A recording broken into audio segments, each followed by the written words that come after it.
Okay, next step in your project. You've already selected your assigned video clip. You've converted your video clip to JPEG photos, and you've created a folder on your in your Chromebook folder that says music video with all those files.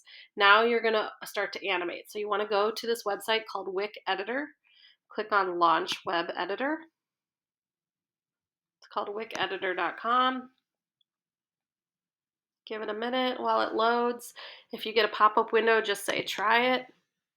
If you get something like this, you can just X out of there or hit delete. So you're starting fresh. So your canvas should look something like this. Okay, first step is to go to your asset library, which is bottom right down here in the corner, and you're going to click on this little up arrow to upload, meaning upload all your JPEG files. So click on that up arrow. Find your folder that you created inside your MMA folder that is called music video, where all your still frames are.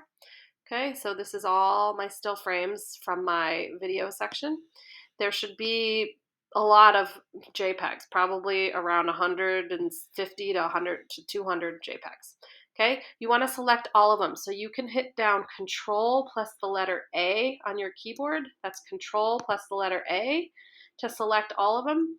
Or if you hold down Shift and click on the first frame and scroll all the way down to the bottom, you will select all your frames. You want to bring them all into your project.